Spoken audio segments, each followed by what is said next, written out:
Good afternoon, everyone, and welcome to the 28th Annual Bronx Park Speak Up, Green Infrastructure and Building a Healthier Bronx. Hope you guys all had a great time in your breakout, in your tabling sessions. And today we're gonna get started with a little bit of housekeeping for today's meeting. Again, I'm Ed Garcia Conde. I'm an activist born and raised in the Bronx. I run Welcome to the Bronx blog. And the green spaces is one of my passions. And if anything has taught, that I've learned in the last few years is that open spaces is really important to so many aspects of our health, including mental health. And what better place in the Bronx, being the greenest borough, to enjoy those spaces.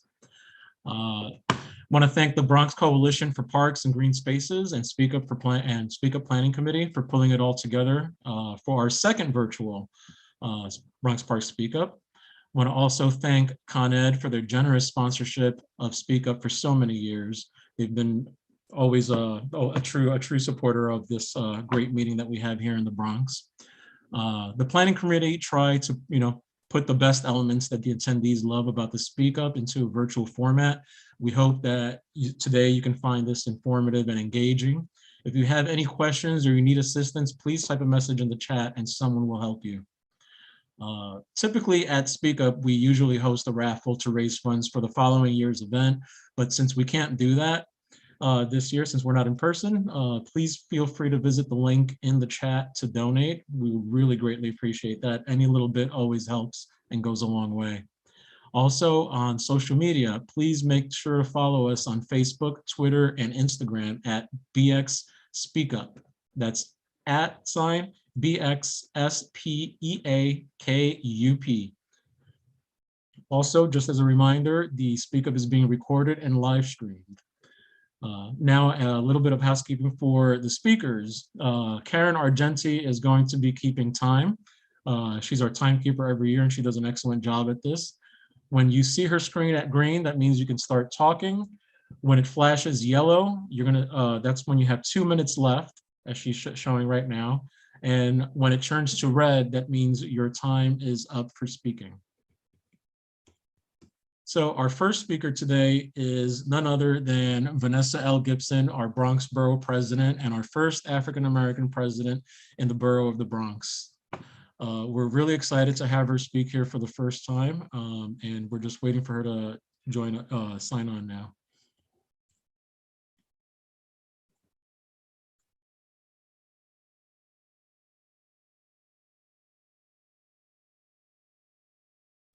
Is Vanessa in? Let's see.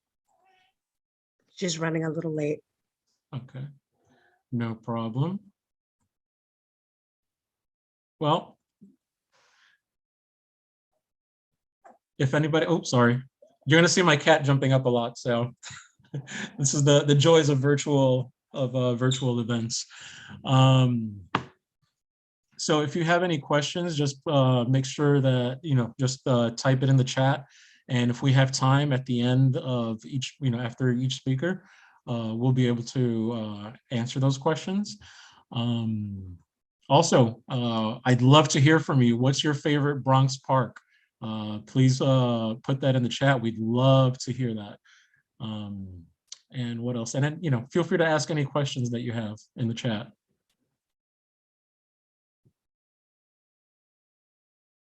Hart Island, let's see, Pelham. We have Crotona Park, Pelham Bay, Hidden Gem, Van Cortlandt. Van Cortlandt's popular today. Tremont, Hart Island. That's a good answer, Iris. Mill Pond Park, Van Cortlandt, yep. My personal favorite is Van Cortlandt Park. I live in the South Bronx, but whenever I get a chance, I love going to Van Cortlandt Park for its trails and it's like hard to describe, but it's like you have so many things there. You have the hills and the lakes and the body of water and whatnot. It's just a really nice space for me. So in the meantime, we're gonna actually present the following speaker. We're gonna present the first Deputy Commissioner, Liam Kavanaugh of New York City Parks, and he's going to go over green infrastructure in the parks. So please put your hands together for Liam Kavanaugh.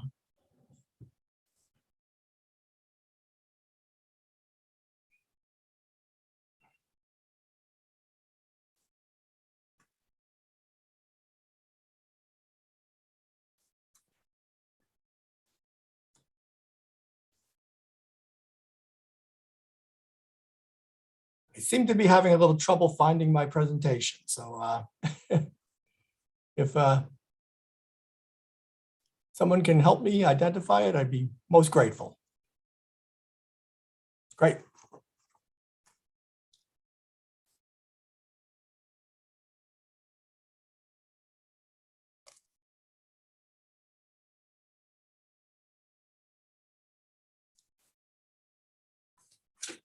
So good afternoon, everyone. It's a pleasure to join you for the 28th Annual Bronx Park Speak Up. It's always a great event that we look forward to here in the Parks Department, where we spend an afternoon in February with the many friends, partners, organizations, individuals who help make the Bronx the great place that it is. This afternoon, I'm going to be talking about green infrastructure in the Bronx, particularly that green infrastructure that's managed or participated in by the Parks Department. Green infrastructure, of course, has many definitions. It's come commonly to refer to managing stormwater using natural features and functions, and that certainly is part of it. But it's much broader than that. Nature provides so many benefits to us, particularly people who live in cities, and it really helps to conserve ecosystem values and functions and provide a wide array of benefits to people and wildlife. And we in the Parks Department take the most expansive view of what green infrastructure is, how it can help people who live in the city, and our responsibility for managing it and delivering those services to the public. Next slide. So when Jonas Bronx reached the Bronx, the borough that bears his name, in 1639, he may have encountered a scene like this. This is a rendering of what a very famous corner of the parks of the Bronx might have looked like back then. And he described it as a land covered with virgin forest and unlimited opportunities. Those unlimited opportunities yielded some unfortunate results. But if you can see the next slide, this is that corner of the Bronx today. Very well known, Yankee Stadium, much beloved, but very different from what was encountered when the first European settlers arrived here. And there's very little of the virgin forest, wetlands, grasslands, and waterways that existed back then left in the Bronx, but most of which do exist are in the hands of the Parks Department. And that's actually a very good thing. Next.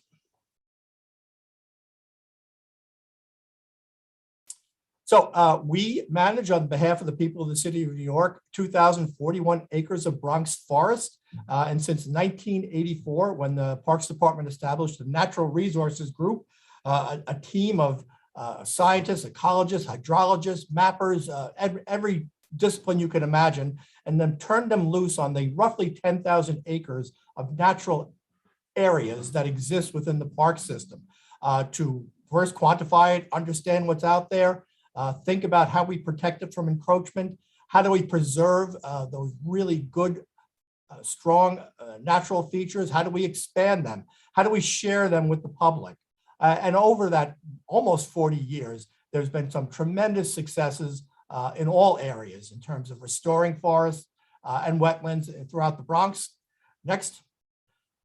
In addition to those 2,000 acres of forest, there are 666, believe it or not, acres of Bronx wetlands, 15 miles of streams. And this is an image of Pugsley Creek Park in the southeast Bronx, where we completed a really wonderful wetlands restoration just a couple of years ago. It's a magnificent site. This photograph looks great, but it doesn't do it justice. And it really exemplifies the sort of can-do and sort of initiative that our Natural Resources Group takes when it comes to projects like this.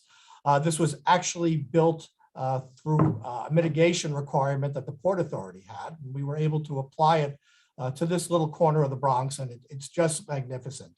But as I said, for almost 40 years, we've been working on natural areas. In 2012, we were joined by the Natural Areas Conservancy, which added a tremendous amount of intellectual firepower to the work that we do.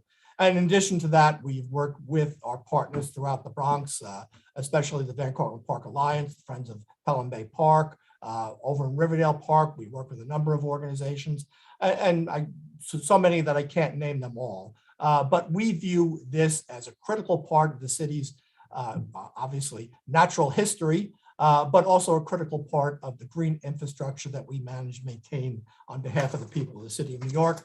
The forests of New York City are being studied all of the time by the Forest Service, by academic institutions. We have sort of citywide numbers as to the benefits that they provide, and they're pretty impressive. Over 2 million pounds of air pollution are removed from the atmosphere because of the trees in New York City. 51,000 tons of carbon are sequestered annually. 1,200,000 tons of carbon are stored. And there's hundreds of millions of gallons of stormwater managed by these natural systems in New York City. All of this work has sort of culminated, if we go to the next slide, in two really important documents: the Forest Management Framework of New York City on the left, and the Wetlands Management Framework for New York City on the right, on my right anyway, that were developed by the Parks Department, the Natural Resources Group, and the Natural Areas Conservancy. These two documents will guide the restoration and the expansion of these really critical green infrastructure elements for the city for years to come. Right now, we're enjoying a fairly significant amount of staffing for the Forest Management Framework, thanks to the Play Fair Coalition, which many of the organizations on this call today participated in. However, that's not baselined in our budget, and it's something that will have to be renewed come July if we want this to continue. And the Wetlands Management Framework actually received a little bit of a jolt of funding as a result of the aftermath of Hurricane Ida, which exposed a lot of the vulnerabilities in the city when it comes to inland flooding. So we did receive some staff and some money for some very specific projects to restore wetlands as a result of that. But the long-term commitment needs to be made so that we can, one, protect and preserve these really incredibly important natural environments, but to deliver all of the benefits that they can provide to the city. Next. Of course, streets and parks are not part of nature. They're creations of humans, and they help make our society function well. And we have used nature and trees especially in those places to make them more attractive, more appealing, and to provide really significant benefits to people where they live and work. Live, work, and play, I should say. So we have 116,443 street and park trees in the Bronx. We've counted and mapped all of them, so we know where they are. And the Bronx street and park trees provide an estimated $20 million in annual benefits, including $2.3 million in energy conservation, $1.6 million in carbon sequestration, $930,000 in air quality improvements, and $5.4 million in stormwater interception. And the total carbon storage for Bronx park and street trees exceeds $21 million. So it's impressive, the numbers, but with the real value of this is what they do for people living in communities throughout the Bronx. Energy conservation means that we're reducing the ambient air temperature. Carbon sequestration, we're helping to reduce the creation of greenhouse gases. Air quality is something that's extremely important and that maybe not get the kind of attention it normally deserves. But one of the things we learned through COVID, the Harvard School of Public Health did a study, and they found that even limited exposure, long-term exposure to small amounts of particulate matter had a major impact on COVID-19 fatalities. Trees remove particulate matter from the atmosphere. They do that all the time. The volumes are really impressive, and it's an important part of the ecological benefits and the green infrastructure that trees provide. In 1995, when we conducted the first census of street trees in the city of New York, we counted a little over 47,000 street trees in the Bronx. It was pretty sad, I have to say. In 2015, when the last time we counted, that was up to 83,000 street trees. We estimate now that there's close to 90,000 street trees, but we'll know for sure when we count them again in 2025, and we hope that many people on this call will help us conduct that count. It's a really important thing to do to help us understand the resource that we're responsible for, the benefits it provides, and to get people out and about and getting involved in their nature and their communities. Next. So we in the Parks Department have been interested in stormwater management for a long time, working particularly with our colleagues at DEC. If you could go back one slide, I think we might have skipped one. And two of our earliest forays into that field had to do with installations in the Bronx. One of them in Shoelace Park up in Bronx Park, where we diverted stormwater from the street into the park, treated it, and then introduced it into the park. That was a great success, and it allowed us to learn a lot about how we can use parks to help manage the city's stormwater challenges. Next. And of course, we have our Green Streets. Green Streets also started in 1984. It was largely a beautification project intended to turn asphalt and concrete into beautiful green spaces. It worked. It's very successful. It's very popular. But of course, whenever you introduce nature, there are all sorts of co-benefits. The plant material does all of those things that we described before, reduce the ambient air temperature, capturing pollutants, sequestering carbon. But through trial and error, we learned how we could store a lot of stormwater in those green streets. And it became a really important part of the city's green infrastructure plan moving forward. Next. So the green infrastructure plan that we work through right now primarily was launched in 2010 when DEP issued the New York City Green Infrastructure Plan. They committed $1.6 billion to reduce stormwater by 1.5 billion gallons by 2030. Primarily focused in three boroughs, the Bronx, Queens, and Brooklyn. The intention is to reduce combined sewer overflows by planning, designing, and constructing green infrastructure to incorporate vegetative systems with ecological co-benefits, improve the ecological health of New York City natural areas and waterways, increase opportunities for education and engagement, and further research into the efficacy of these systems. And I have to say, DEP's leadership and funding have been absolutely critical to the advances that we have made in this area. And much of what I'm showing today is a result of DEP's leadership and commitment. Next. So this is a little bit of a Parks Green infrastructure history showing some of the highlights and timeline of where we are today. I think we can move on to the next slide. And this is an illustration of the green infrastructure right-of-way assets that have been constructed in the Bronx since 2010 when DEP launched this program. This is really DEP's work, I have to say. The 748 right-of-way Green Street assets constructed were as a result of DEP's leadership. We did build a few of them. And of course, we have the stormwater management Green Streets, which we still are responsible for. But the work that DEP has done in the Bronx so far captures 195 million gallons of water across the right-of-way, in parks, at schools, and on NYCHA campuses. And that's a pretty significant contribution to removing this water from the sewer system and reducing the combined sewer overflow impacts. Next. So we in Parks had a couple of very specific projects that were part of the Green Infrastructure Program, and again, funded by DEP.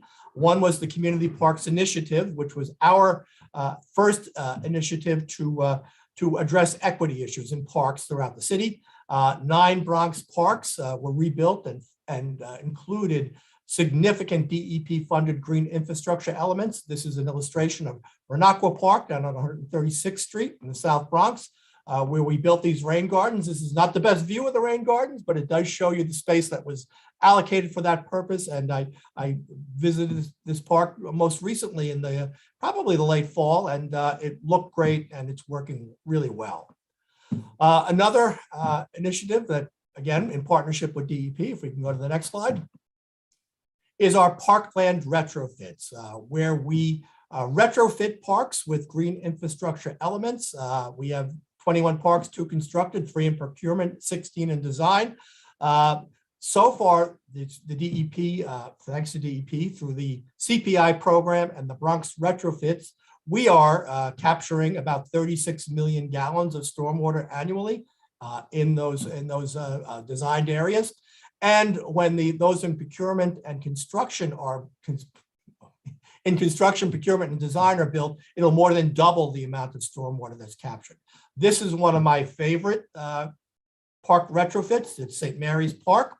It captures water from the roof of the recreation center into this beautiful landscape, and it's really part of a system that we have built in St. Mary's that has a green roof on top of the building. It has solar arrays on top of the building, and now it has this really beautiful landscape element that also captures the stormwater and makes it more visible to the public than the roof elements, which most people can't see unless you go up there.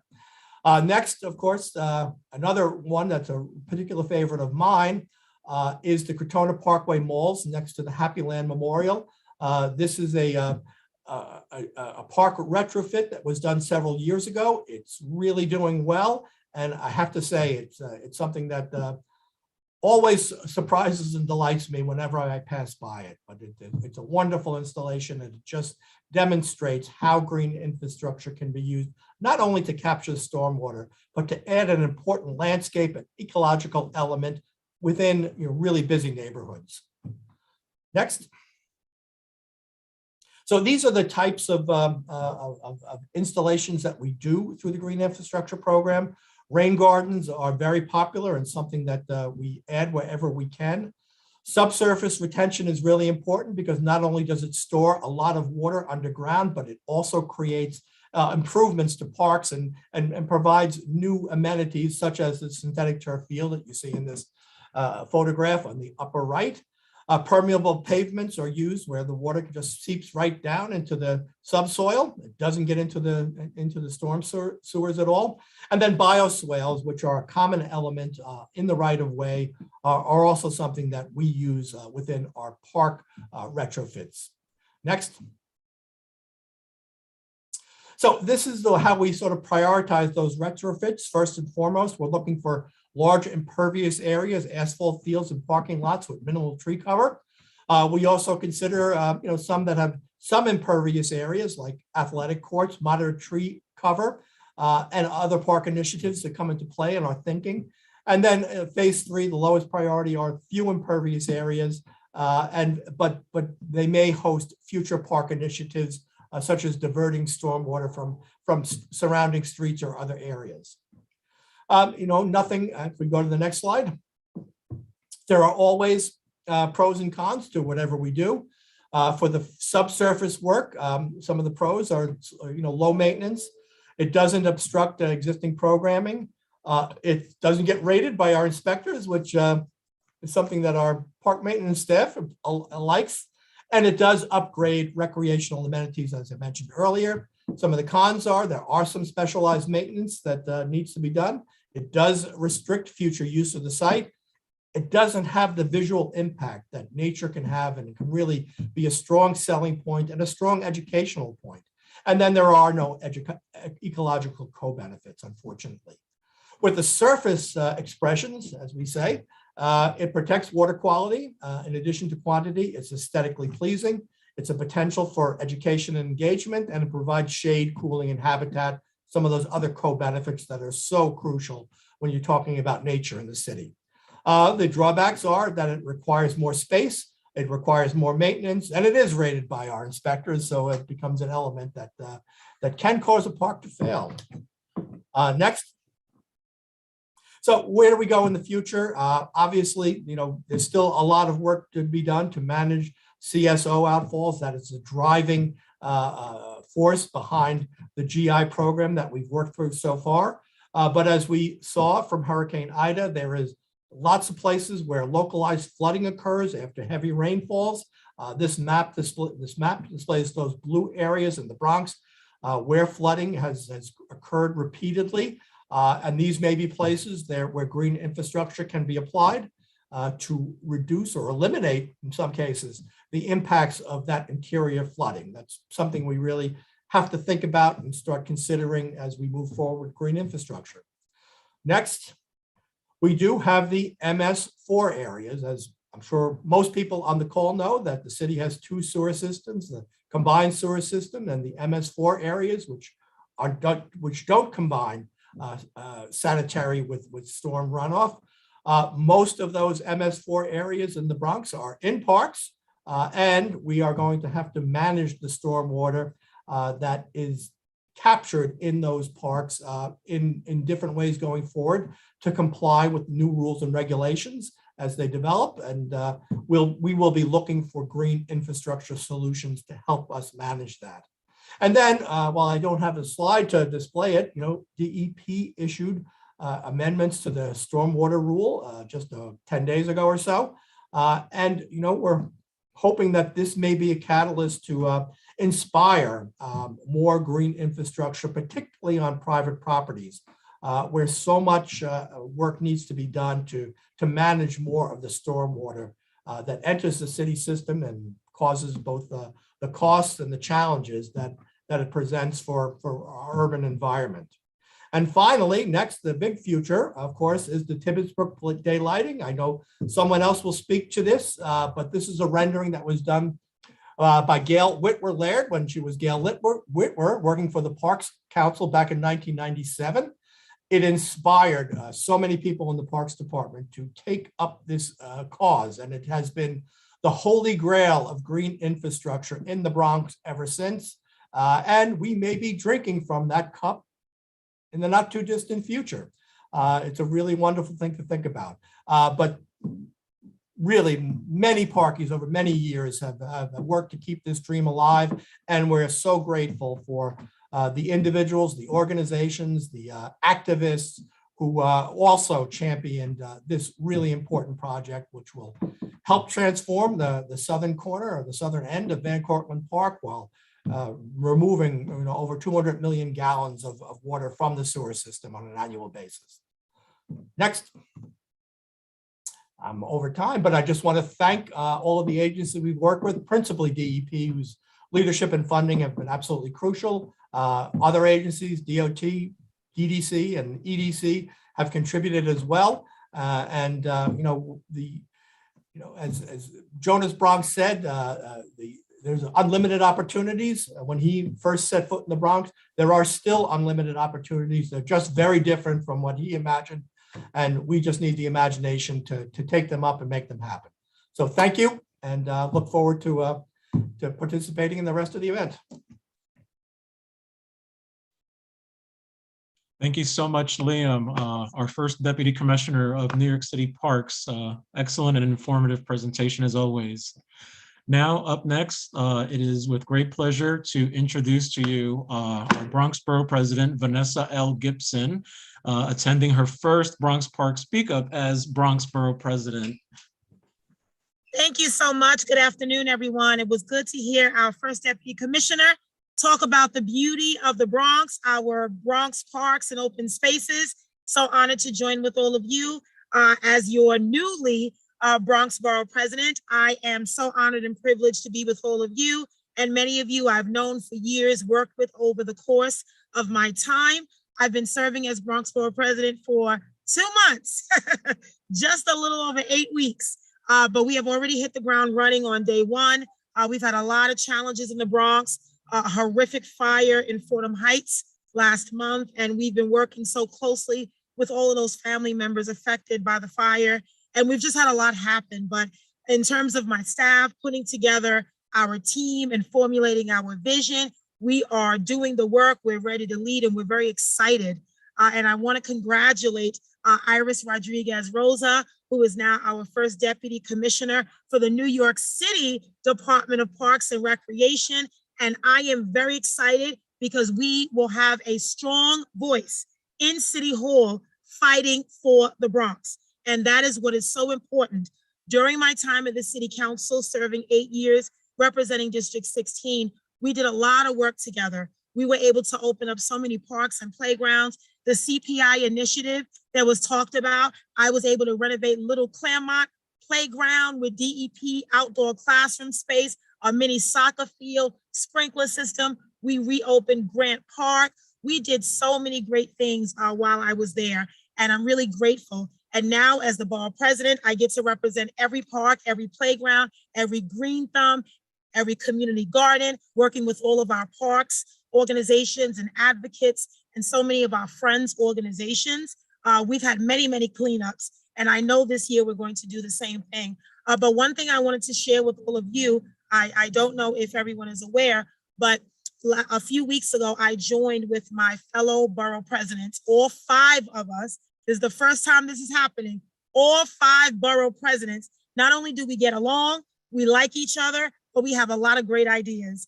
And we joined together, and we are looking to work with Mayor Eric Adams and the Parks Department on a new million tree initiative.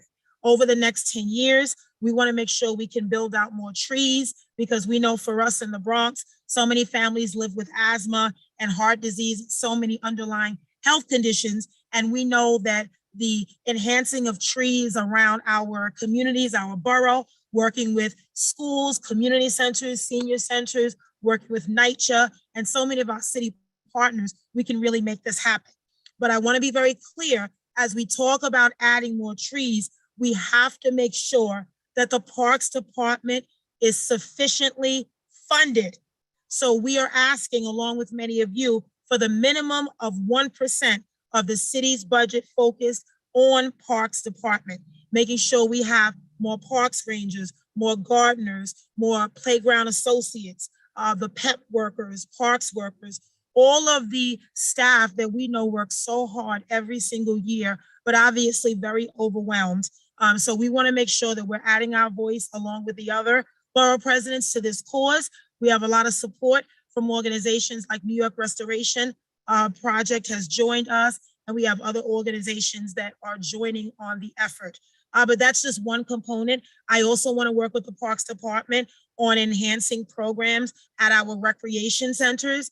I have not seen during the last administration a real investment in rec centers. And a lot of our rec centers like Mullally and others have had long-standing partners in community organizations, but guess what? They're not being renovated as well. And so through our work, public-private partnerships, we've been able to do that at some of our recreation centers. But just like we had the Community Parks Initiative and we had Anchor Park initiatives, I also want to see an investment in our recreation centers.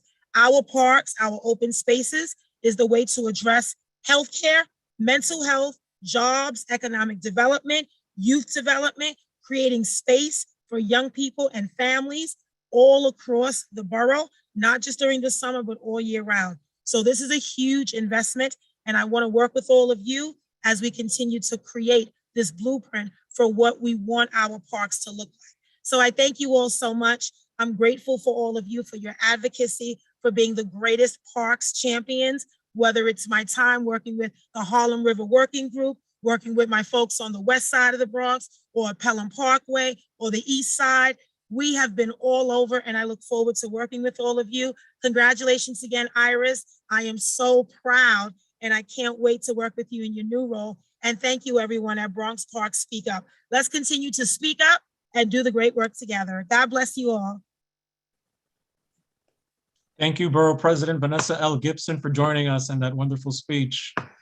Now, our next speaker up is none other than Bronx Parks Borough Commissioner Iris Rodriguez Rosa, who, as you heard Vanessa Gibson just mentioned, that she will be going into a new role as our first Deputy Commissioner for Parks in New York City.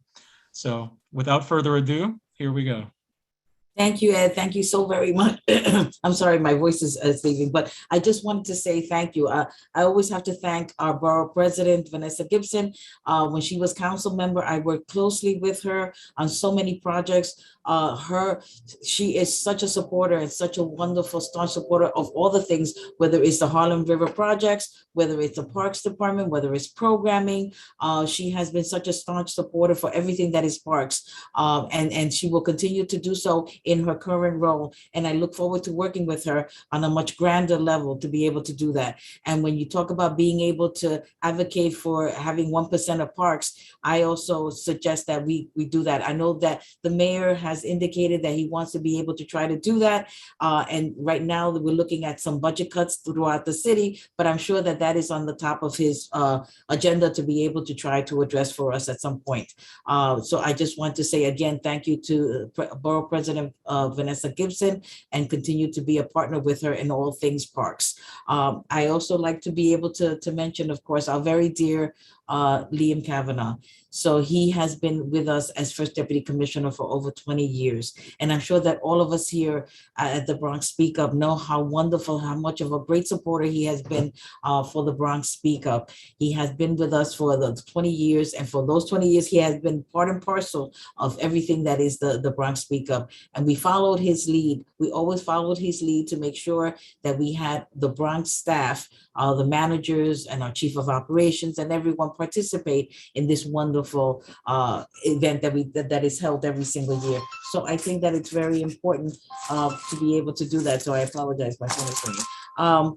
So just to say to you that when it comes to the Bronx Speak Up, I was part of the Bronx Speak Up from when it started back in the 90s. So I congratulate each and every one of you. I believe that other boroughs were trying to duplicate the effort that you all have done over here, and it hasn't materialized. So it goes to show you that when you have such a good thing going, it is a magnificent opportunity for all these groups, and all these groups that we have magnificent groups out there. We have BCEQ, we have Bronx is Blooming, we have Bronx Works, we have the Hard Island Project. We have so many of these groups that make Bronx great, and that are so very important to what we do. So I just wanted to congratulate you all for that. And now I just wanted to tell you that on behalf of our new commissioner that will be incoming this coming Monday on February 28th, Sue Donahue, she is as well very much committed to being able to serve all the boroughs of the city of New York. But in particular, she is very much about the naturalized areas, about being able to improve the ecological health of New York City's green spaces to further it along. As you saw in the presentation that so ably Commissioner Kavanaugh was able to provide, this is only but the beginning of what we will continue to be able to do.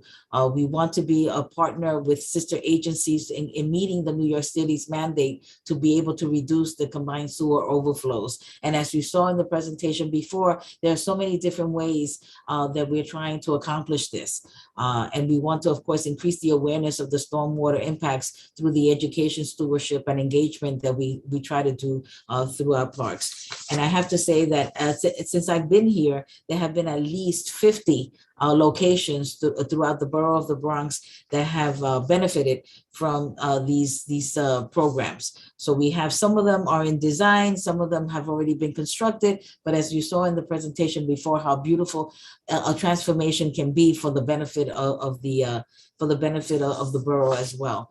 I have to say, for me, it's a pleasure to be here with you. I hope that we can do this in person next year.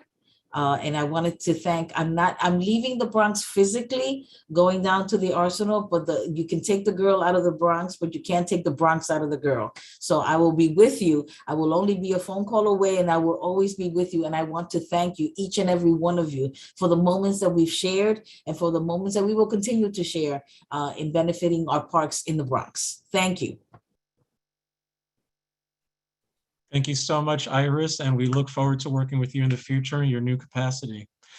Before we move on to the next speaker, I just want to quickly mention that please check out the presentations that are available on the website. There are several up, including from Con Ed, one from Renee Rule from Intervine Project Manager at the HOPE program, titled Growing Landscapes That Support Environmental Restoration and Workforce Development on the Bronx River. There's also a presentation by Aviva Van Pelt, Volunteer Outreach Engagement Coordinator from the Bronx is Blooming, called Flower Power and the Power of Native Plants. So now let's move on to our next speaker, and that is Melissa Enoch, Managing Director at GI Capital Planning and Partnerships and New York City Department of Environmental Protection, with her presentation, New York City Green Infrastructures, rising to meet new stormwater rules.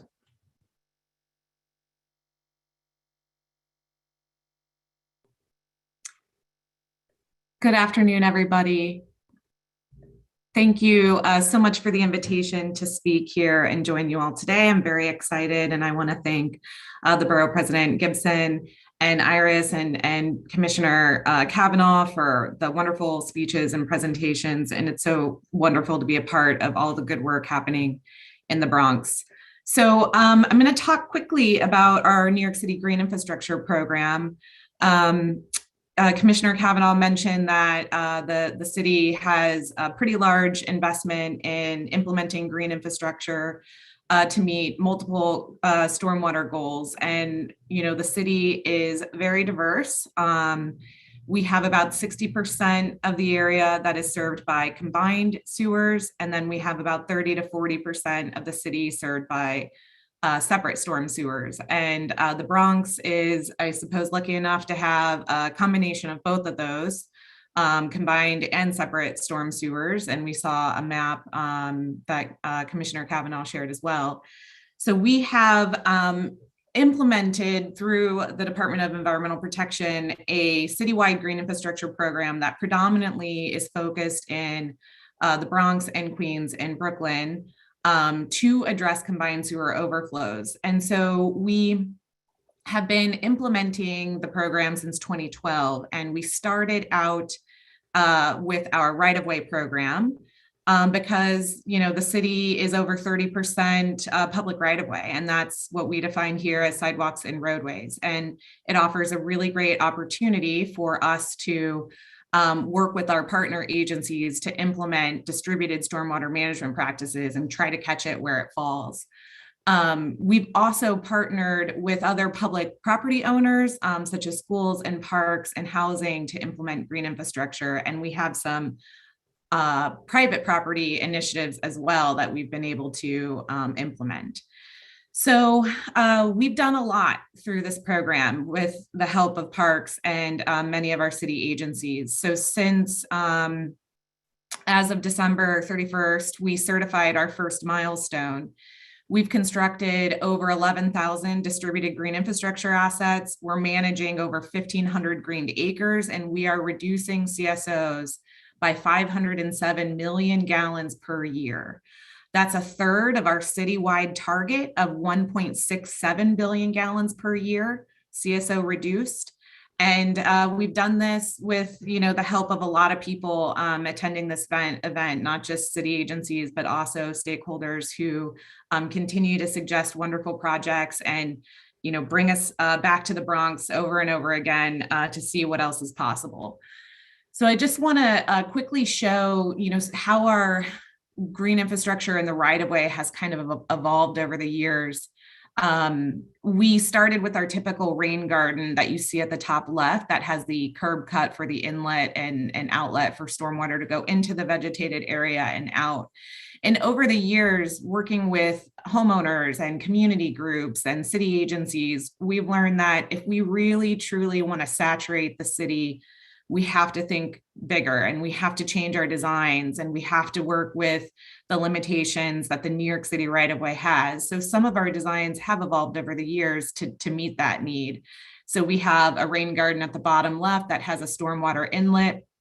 Stormwater is entering that grate and being fed into the rain garden below the surface. And that has really helped us with the problem we have of sediment and keeping debris out of the rain garden and protecting that vegetated area and that engineered soil. And then we have these grass and concrete top infiltration basins. And these have also been sort of silent heroes in the right-of-way for us. We've been able to go back to areas that we weren't able to construct traditional rain gardens in and put these infiltration basins in. They match the existing surroundings. They help us with communities and homeowners who may not want a rain garden in front of their home. And they also help us with some siting constraints that we have with public signage and driveways and other issues that prevent us from implementing widespread. And then the last picture on the bottom right is one of our newer technologies that we're implementing, and that's precast porous concrete panels. Porous concrete is a really great opportunity for implementing green infrastructure in areas where there are siting constraints in the subsurfaces. And that is a challenge we have found in the Bronx over the years. So because of the shallow nature of porous pavement and because we can site it in the streets, we can go back to areas where we've struggled with implementing traditional green infrastructure in the past. And Bronx is one of those areas. So I'm happy to say that we are going back to the Bronx starting this year. We have a $50 million newly funded capital project to implement area-wide porous pavement in the Bronx. And so we're targeting this blue outline here, which includes the watersheds of Bronx River and Westchester Creek. And we will be walking the streets, and we will be looking at all of our historic geotechnical data that we've collected over the years, and implementing porous concrete panels where we can, and coupling those with tree plantings to add some green, component to the porous concrete. So that's an exciting initiative for us. It was funded as part of the New Normal report, the post-IDA funding. These practices will help alleviate flooding in the streets, and they will reduce some of that pressure during rain events on the city's storm system. So that was our right-of-way program. We continue to implement our public property program, and Commissioner Kavanaugh did a great job of showing some of our wonderful parks projects.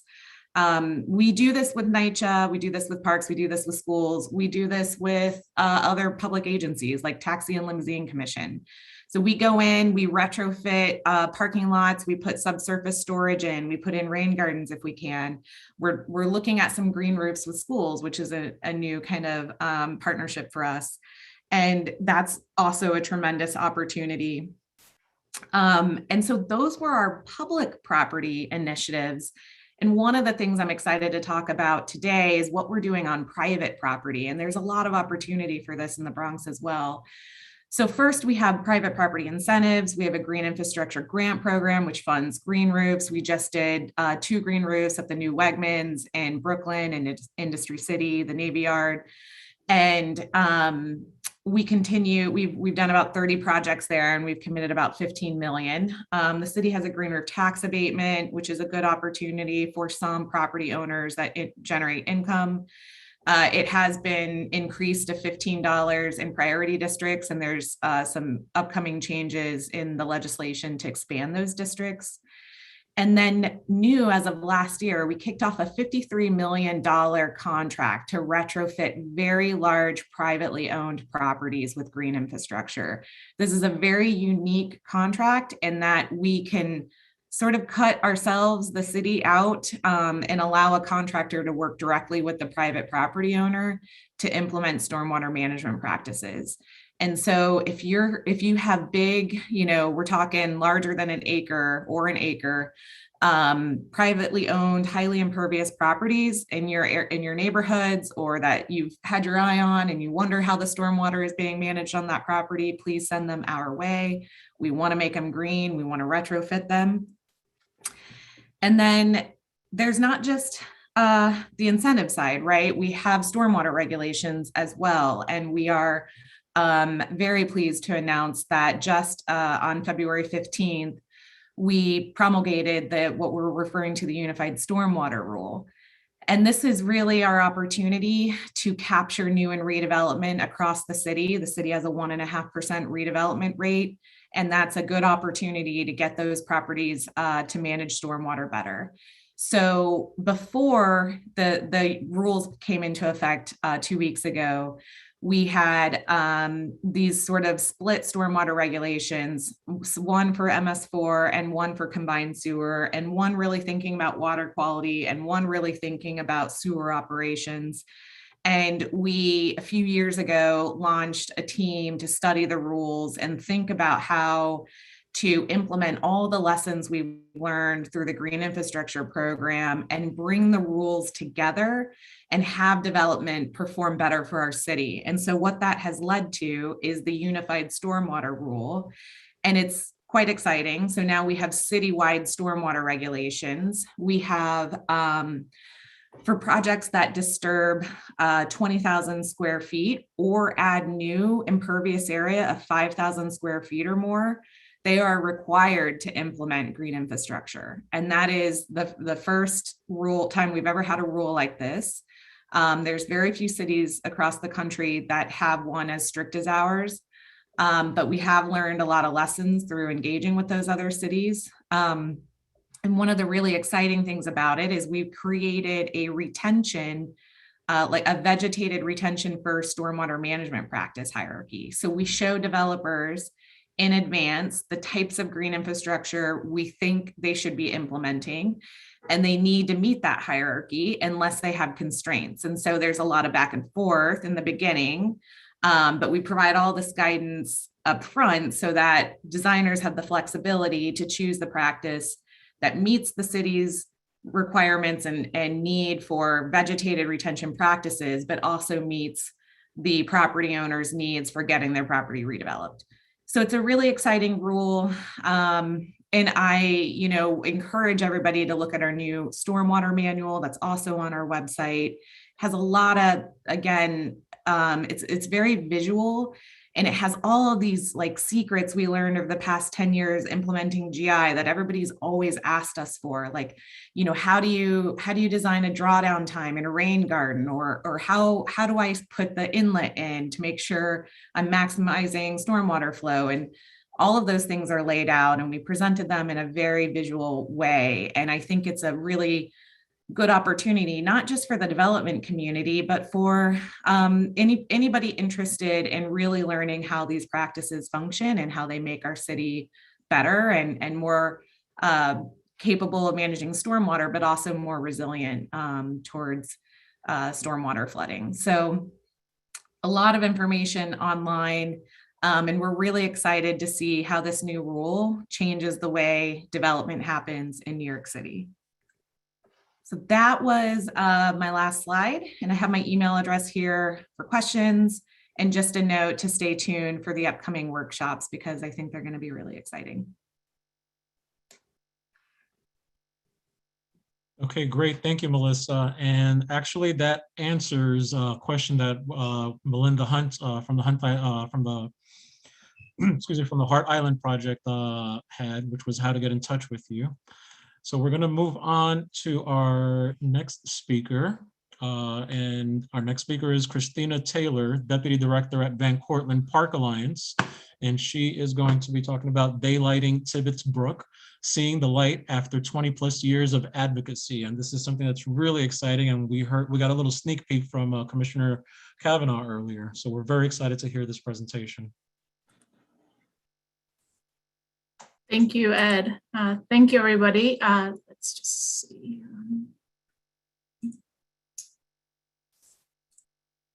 So several of you have actually seen me do presentations on daylighting, but this is a little different in the fact that this is the first time I'm presenting daylighting publicly where I can say that this is actually happening. And that's thanks to a lot of the support of those of you in the room.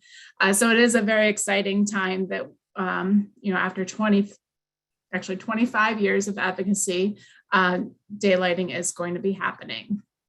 So just a quick little intro to the Van Cortlandt Park Alliance. We work to preserve, promote, and support the recreational, ecological, and historical value of Van Cortlandt Park. And we do that through a variety of programs. You're welcome to visit our website at vancortlandt.org to learn a bit about our different programs. But today I'm going to talk about daylighting Tibbetts Brook. So first, what is daylighting? So daylighting means to bring water to the surface. So it's taking water that was once forced underground and bringing it to see the day of light. And a great example, a local example, is in Yonkers. So about 10 years ago, they did daylighting of the sawmill in Yonkers. And previously, if you had gone to the DMV, in Yonkers, you probably parked where the brook is now. It was a parking lot. And now it's this very beautiful brook, and that's what we want to see for Tibbetts Brook. But for Tibbetts Brook, we have the opportunity to do a much longer stretch of daylighting than was done here. So why is it necessary? Why do we even want to daylight in the first place? Why have we been yelling and screaming about this for over 20 years? So in the city, the vast majority of what we have are considered combined sewers. So that's where your wastewater from your house, so think every time you flush the toilet, you take a shower, you wash dishes, and stormwater. So when it rains, all that water goes into the same sewer system. Now on a good day, all that water goes to the wastewater treatment plant. It's treated before being discharged in a local waterway. On a bad day, days where it rains a lot, the stormwater mixes with the household water and it's just too much. When the treatment plant can't handle it, we have what we call combined sewer overflows. So all that water goes directly into our waterways without being treated first. And if it was just stormwater, it wouldn't be that big of a deal. But as I said, it's all that household waste. That's what causes the issues. So historically, Tibbetts Brook used to flow down through the Southwest Bronx through Kingsbridge into what is now the Harlem River. And if you're ever on Tibbetts Avenue, you'll see that a lot of the houses are actually below, their driveways go down because those houses were built in the old brook bed. Then the city had to come in and they actually forced all of it here at the southern end of Van Cortlandt Lake. They forced it into the city sewer system. And they did that because they wanted to dry up all that land to build.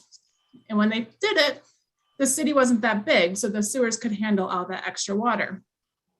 But today, unfortunately, they can't. So on a dry day, when it's not raining, we have 4 to 5 million gallons of water going from this Van Cortlandt Lake into the city sewer system. And then on wet weather, it can be 2 to 5 times that flow. Now on a dry day, it goes to the Wards Island treatment plant, then goes to the East River after being treated. But on wet weather events, we have CSOs that are triggered. So per year, we have 1.346 billion gallons of basically dirty water that's going into the Harlem River. And this is why we wanted daylight. So daylighting and doing an open channel, because you can also do what's not really true daylighting, but they sometimes try to pull it off as daylighting because it's removing it from the sewer system and just do a pipe. But we want true daylighting. We want an open channel that's going to give us green infrastructure. It's going to be a new ecosystem. It's going to be an environmental justice implementation because we can now, it's reducing flooding in communities. It's providing new green space. And then in Van Cortlandt Park, we've been doing a lot to talk about the history of the enslaved Africans who actually used to work on the plantation that was the Van Cortlandt plantation. And they built a lot of what we now know as the southwest corner of Van Cortlandt Park. So they were actually the first that dammed it and stopped the flow to power the grist mill. And so by daylighting, we have an opportunity to really show this history. So what finally got to happen? How did we get this to happen? So there was environmental advocacy. As many of you know, I jumped in front of every camera I could to talk about daylighting and why it was important. Myself and others, Karen Argenti from BCQ, we were squeaky wheels. It's something we didn't stop talking about until it happened. So we formed a coalition. This is the list as of March 2020 of the different organizations that were part of that coalition. We're actually working on updating it because a lot of these elected officials, some of them are not in these positions anymore. Then we also did a petition where we got over 1,600 people to sign that petition. We got news coverage. So this is just a small sample of the different places that we got to cover this story. We had local papers all the way up to recently the New York Times. Road trips. We were not scared to get into the car and go for a drive to talk to people. So we went up to the Albany to talk to DEC to get them on board, and we did get them on board. We went to many meetings that the DEP held for the long-term control plan and kept raising our hand and saying, daylight Tibbetts Brook, it's the only way to actually meet your goals. And then finally, we got DEP to put the daylighting into their plan for long-term control plan for the open waters. So now we had Parks Department on board, we had DEP on board, but funding was a missing component. So luckily, Mayor de Blasio, last year when he was doing his, when he visit each borough for a week, when he was visiting the Bronx, he decided to work out in Van Cortlandt Park every morning. And our executive director, Stephanie Ehrlich, she went up and introduced herself and said hi to him every morning, and every morning said, I want to take you for a walk. I want to show you something. And finally she wore him down, and the last day he went for a walk with her, and she showed him daylighting, what we wanted to do, why we wanted that open channel. And, you know, he actually made a phone call while he was there and started working on it. So he agreed immediately once he saw understood why we wanted to daylight and why we wanted that open channel. And then Hurricane Ida happened. So as you all know, Hurricane Ida had a tremendous impact on the major Deegan. So this is actually the old CSX property that got flooded, and then the water went up and over onto the Deegan. So seeing this happen was the final straw of why we needed to daylight. So this is actually the southern end of the park. The water went up and over. This is supposed to be a dam. It's supposed to be a dry path that you can walk on. It went up and over, down out the southern end of the park, onto the CSX property and onto the Deegan, because it had no place else to go. And then this is some more flooding that happened in the park. This is the Deegan. I think there was, I don't know how many semi trucks there were, but ended up being about 80 cars that got stuck on the Deegan, and it just stopped everything for days while they tried to remove it. So that was the final straw. So once Hurricane Ida happened and we already had the mayor on board, that's when they realized they needed to make it happen. And the city has now fully funded the daylighting project, which actually I think I presented 5 years ago at Speak Up, trying to get people on board with this, and how much has happened in the last 5 years is just really great, because I'm still kind of in shock that it's actually going to happen.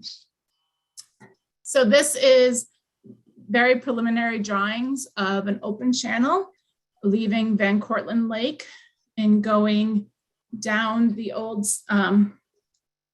Putnam Rail line within the park, so that we have an open channel that's flowing, and next to it is a greenway. So that's the extension of the current greenway, which is you're at now. You kind of just notice it just ends at the southern end of the lake, right? There's no place for it to go, but this will give it a place to go. So this is the open channel that we're hoping to have within Van Cortlandt Park. And then this is the CSX property that's outlined here in red. So it goes from 240th down to about 230th Street. And it's between 25 and 75 feet wide, depending on where you are. So it's not a very wide area, but it is enough that we can hopefully do the daylighting and have a little greenway right next to it. And the city is currently negotiating with CSX to purchase this property. So this is the only thing that's really holding us back at this point. But my understanding is they're very close to finalizing this deal. And then because of the active railroads, it will have to get piped at the very end to go into the Harlem River. However, it will be a completely separate pipe. It will not go back into the city sewer system, and that's what we're really trying to accomplish. So this is just kind of what this will look. This is what it currently looks like here.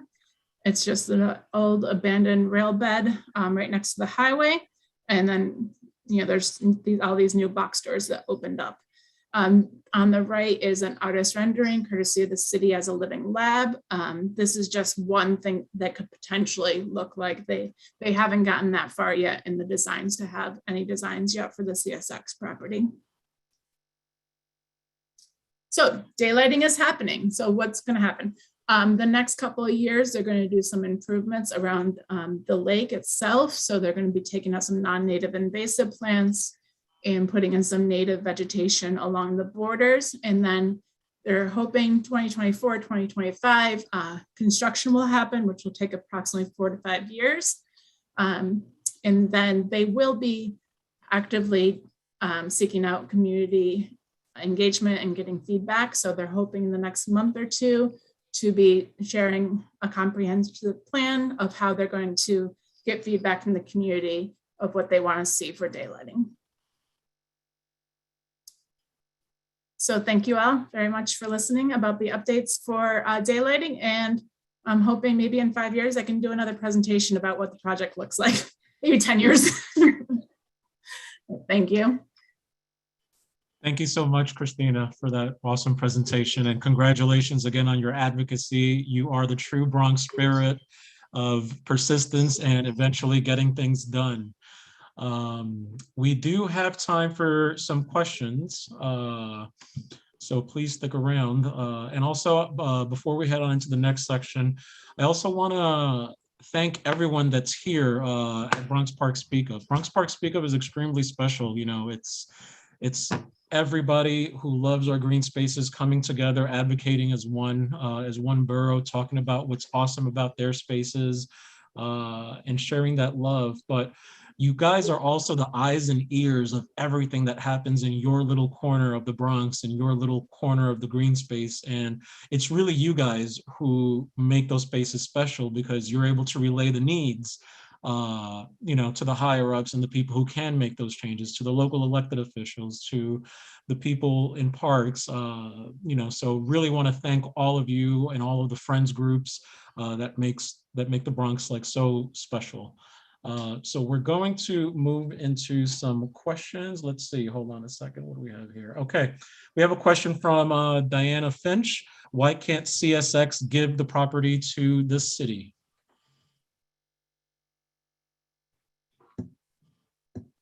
Maybe Christina can answer that. I might answer that and be polite.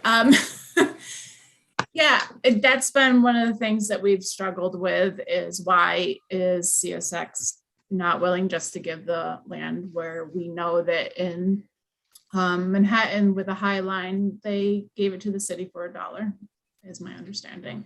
But they also felt that that was a liability for them, and they don't feel the same with this old abandoned line, maybe, I guess, because it's not elevated, it's not as dangerous. But yeah, that's been the biggest challenge with all this, honestly, is the CSX being difficult to negotiate with for this land.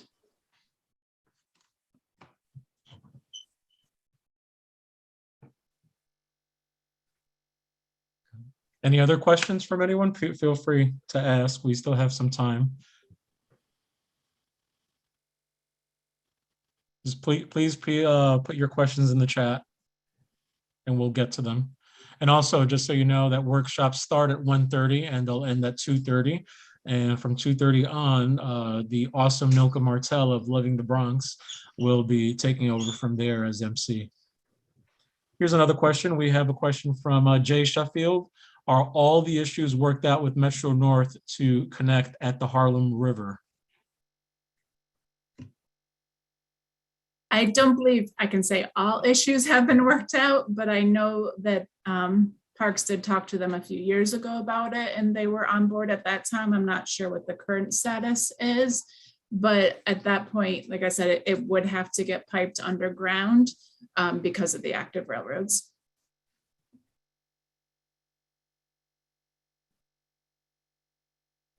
Karen has a question. No, I'd like to add to that. So we do have a problem with CSX. Not only are they at one point in the discussions, and one of it is that they're allowing the water to go down to the river. But as you all know, this is also a greenway. And right now it stops at 230th Street, period. And then there's a height difference before you get up to 230th Street.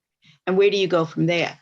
And so the Metro North is not allowing people to walk or bicycles to go through their property, because they think that even though they're not using that piece of land, which is a railroad for commuters, that they need that for who knows what. So we're trying to have conversations. We're open and anxious to have anybody help us have a conversation with Metro North. And so please get in touch with BCQ, the Home River Working Group. There's a presentation on the Greenway. Chauncey's doing one. I'm doing the one on green infrastructure. You can get in touch with either one of us to try to figure out a way to do this. And we'd appreciate the elected officials helping us too. Next question is from Melinda Hunt. Can we invite CSX to the next Speak Up? That sounds like a great idea to me. We can definitely invite them.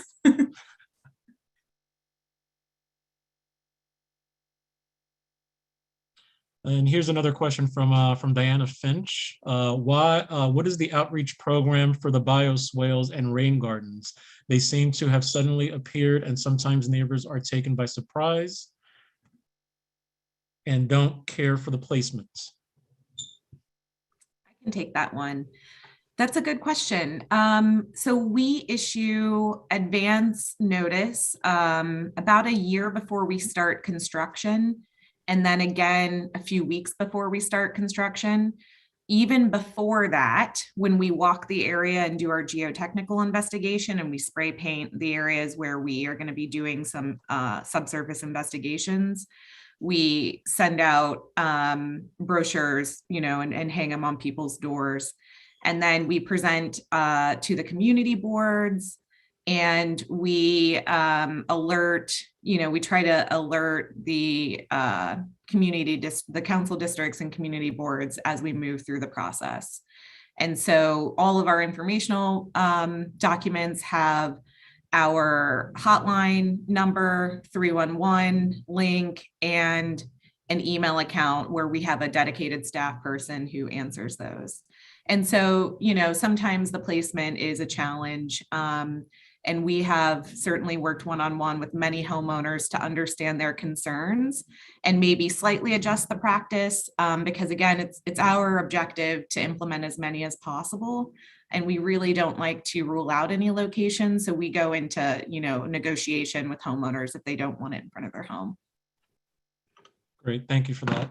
And just a reminder to all the attendees today, make sure you check out bronxspeakup.org. That's BRONX SPEAKUP.org.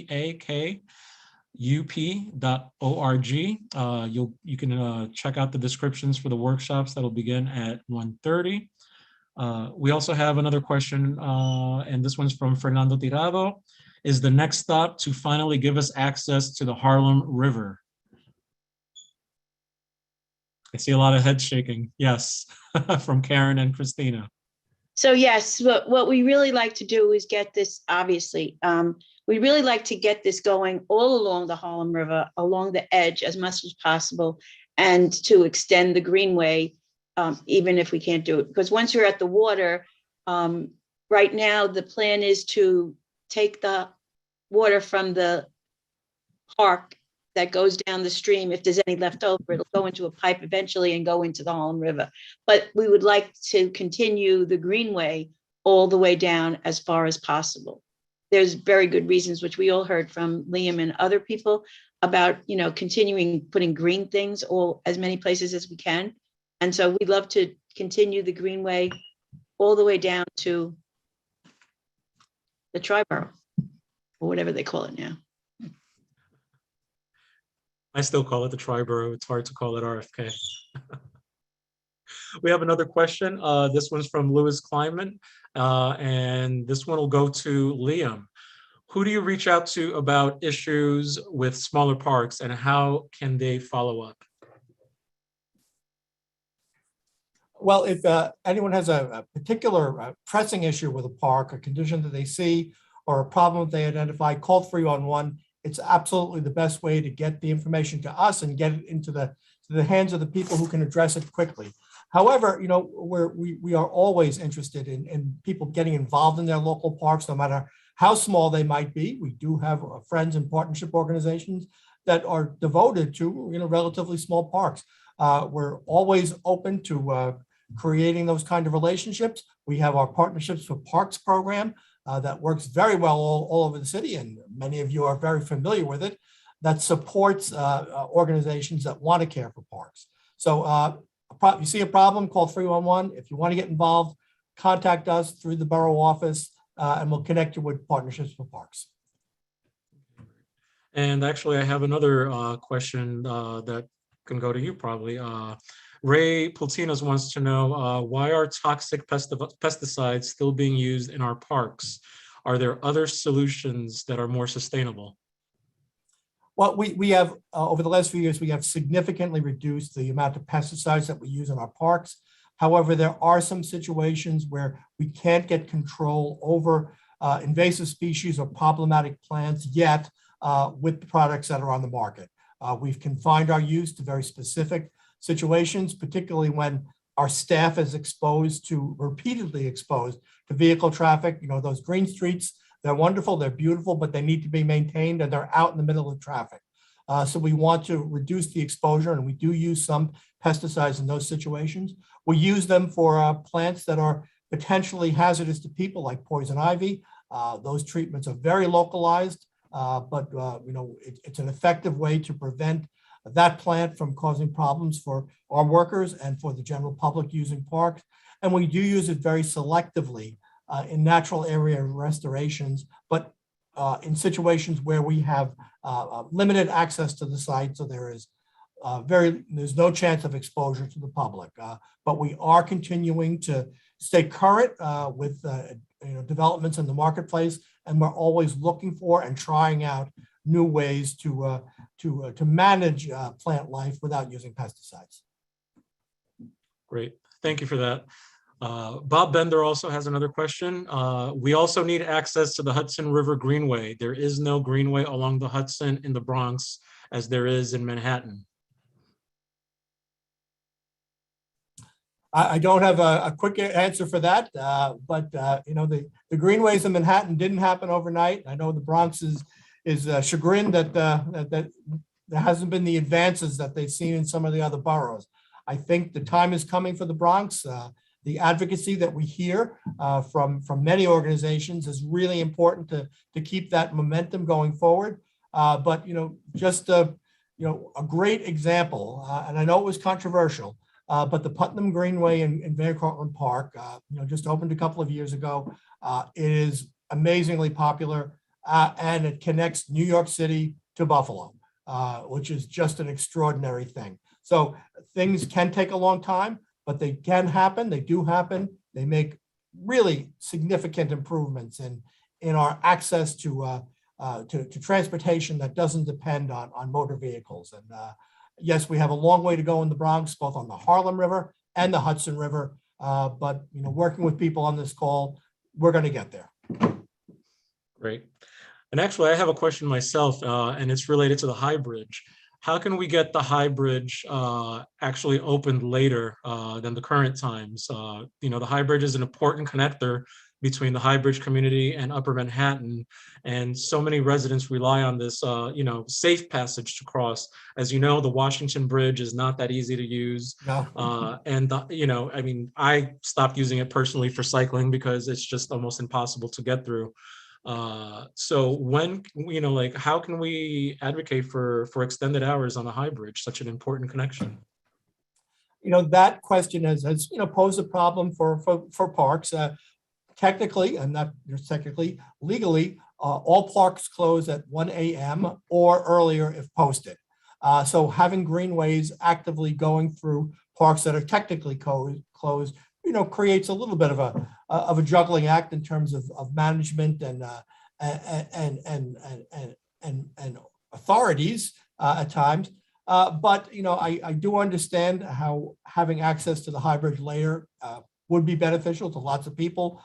It's been just wonderful to see the use of that has occurred since we were able to reopen it several years ago. And this is something that I think we in the Parks Department can consider how and when we might be able to expand hours. I'm not making any commitment now, but this is definitely something we should consider. And if we can, we should do it. And if we can't, we should explain to the public, what the barriers that we see in terms of extending hours. Great, cool. And I think we have time for one more question. Melissa Hunt wants to know, is there a consideration of stopping mowing on Hart Island and planting things that will mitigate erosion? As many people on the call know, Hart Island was transferred to the Parks Department, I think starting last July 1st. We're really, we're taking our responsibility very seriously. We're thinking about not just managing, the current use of the island, but how it can be how it can function ecologically as an environmental asset, to the Bronx community and the city as a whole. We have not made those decisions yet. It's something that we're going to be working on. I'm sure we'll be involving the public in those discussions. But yes, it's an important consideration in how we manage the island in the long term. I will say that our approach generally is to use native plants as extensively as possible, and wherever appropriate to recreate the ecosystems that are best suited to whatever site we're managing. Great, thank you for answering that. Once again, I just want to remind the attendees again, please feel free to head over to the website so you can look at the workshop descriptions that are beginning at 1:30, and they'll last for an hour until 2:30. If you don't want to attend a live workshop, you can feel free to join the open space room during workshops, or watch the pre-recorded presentations on the website. Any other questions? Still have a few more minutes.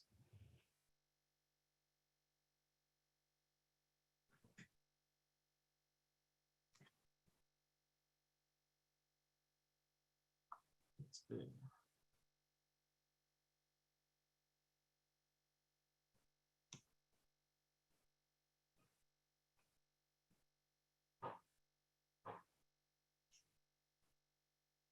Well, once again, I also want to thank our sponsor, Con Edison. They've been with the Bronx Park Speak Up for so many years now. They've been a loyal supporter, so we really appreciate their support. We appreciate everyone who's attended, all the organizers who volunteer their time to make this work.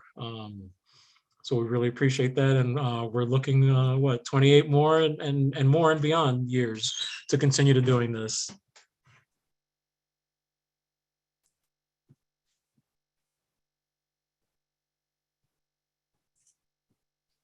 Any more questions, anyone?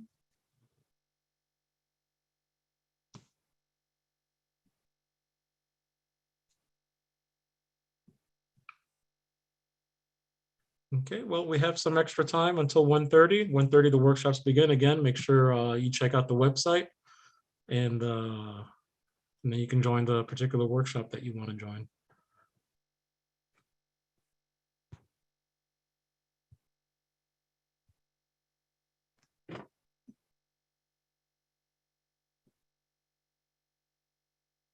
Any particular workshop anyone's looking forward to? I'm curious.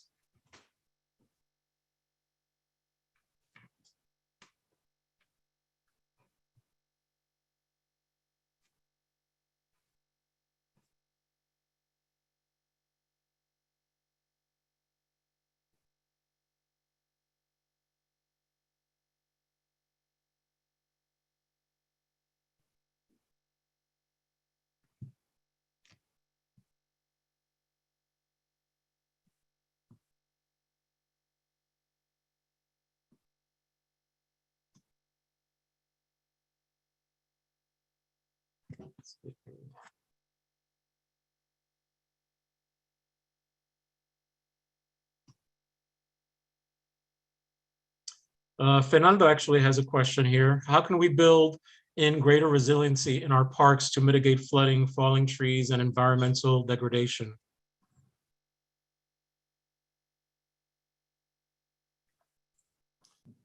Well, that's a very complicated question, of course. But just to answer it, we, as every other property owner in New York City, are subject to the DEP's stormwater management rule. So we have to incorporate those elements in our redesign of parks, or our creation of new parks, and we take that very seriously. We've been doing that for many years. So some of the elements that you saw in the presentation, the rain gardens, the porous pavement, the subsurface detention, these are things that we use, I can't say routinely, but widely throughout our redesign and construction of new parks. And when it comes to trees, obviously we are always looking to plant as many trees as we possibly can in places where trees will thrive and survive. We have done a lot of research and work over the years to understand the conditions that are most helpful to tree longevity and success. We incorporate them in our designs as well. But it's a huge system. We have over 2,000 parks, and some of them have not been touched in many years, and they show the those design standards that existed 20 or 30 and 40 years ago in some cases. Lots of asphalt, lots of recreational features, which are great and are really positive, but not enough greenery, green space, places for for reflection and passive use. It's one of the things that has been most successful in the community park initiative. We try to add more elements to really cater to a whole range of audiences, and not just maybe the children for the playground or the teenagers and young adults on the courts. We want these places to serve the entire community as much as possible. Okay, great. Thank you for that, Liam. We're going to start the workshops now, so you can head over, check out the breakout rooms and join the particular workshop that you want. Thank you everyone for